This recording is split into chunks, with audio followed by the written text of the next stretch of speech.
A씨는 B씨와 갑 아파트에 대해서 임대차 계약을 체결한 후 거주하고 있었습니다. 그런데 A씨가 외출을 하던 중에 갑 아파트에서 화재가 발생하여 갑 아파트는 모두 소실되는 사고가 발생하였습니다. B씨는 A씨에게 이 아파트 수리비를 모두 지급해 줄 것을 요구하고 있습니다. A씨는 B씨에게 아파트 수리비 전부를 지급해 주어야 할까요? 우리가 임대차 계약을 하다 보면은 이런 들어가는 사람은 이런 불안감이 항상 있지 않겠어요? 그렇죠. 근데 이거 어떻게 해결해야 되나요? 어렵습니다. 참 어려운 경우인데요. 특히 이제 화재 같은 경우는 이게 일반 다른 것에 비해서 예상되는 손해액이 굉장히 큽니다. 보통 뭐 몇백만 원부터 시작해서 몇천만 원, 몇 억까지 나가는 경우도 많습니다. 왜냐하면 화재가 발생하면 아파트 내부에 있는 모든 집기나 뭐 그런 것들이 다 맞아요. 재산 피해가 크니까. 재산 피해가 크니까 거기다가 이주도 해야 되고 뭐 수리도 해야 되고 뭐 엄청나게 비용이 발생을 합니다. 그래서 이런 분쟁이 정말 많습니다. 그리고 이런 분쟁이 또 소송도 거의 대부분 갑니다. 왜냐하면 서로 난 잘못 없다고 얘기하다가 결국 소송하는 경우 굉장히 많은데요. 화재 사고 같은 경우에는 관할 소방서나 경찰서에서 발급한 화재 관련 서류들을 꼼꼼히 보셔야 됩니다. 네. 왜냐하면 거기에 보면 화재 원인과 화재 지점이 명확하게 나와 있거든요. 그래서 그 화재 원인과 화재 지점이 임대인이 관리하는 영역에서 발생했다면 네네. 이 화재에 대한 손해배상 책임은 임대인이 임차인에게 부담하는 것이지만 네. 그게 아니라 임차인이 관리하는 영역, 예를 들어 임차인이 평상시에 사용하는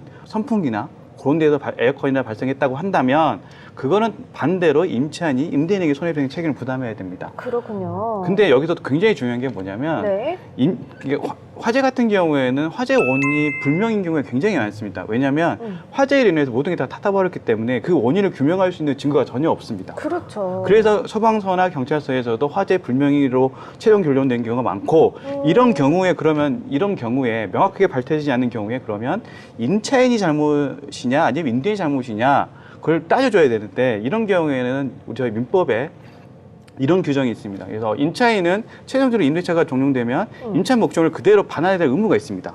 임대인은 반대로 이제 보증금을 반환해야 될 의무가 있는 것처럼. 근데 이 임차물을 반환을 해야 되는데 이미 소실됐기 때문에 반환의 의무를 이행을 못하는 것이죠. 네네. 그래서 그런 경우에는 저희 법에서는 임차인이 자기가 선량한 관리자, 그러니까 자기가 할 수 있는 만큼 최대한 관리를 했다라는 거를 입증을 해야 됩니다. 네네. 그 입증을 제대로 하지 못한다면 거기에 대한 손해배상 책임을 부담하게 되기 때문에 혹시라도 화재 불명의, 그러니까 원인 불명의 화재인 경우에는 임차인은 임대인보다 훨씬 더 나는 정말 열심히 관리했음에도 불구하고 이 화재가 발생했다는 걸 입증을 해 주셔야 됩니다. 그걸 좀 주의해 주셔서 판단하시면 될 것 같고요. 이 사안 같은 경우에도 명확하게 나와 있지 않지만 화재의 원인이 무엇보다 중요합니다. 그 원인에 따라서 임대인이 부담할 수도 있고 임차인이 부담할 수도 있습니다. 다만 임차인은 임대인보다 화재 불명인 경우에는 좀 더 적극적으로 나는 관리 잘했는데 화재가 났다는 걸 입증해 주셔야 됩니다.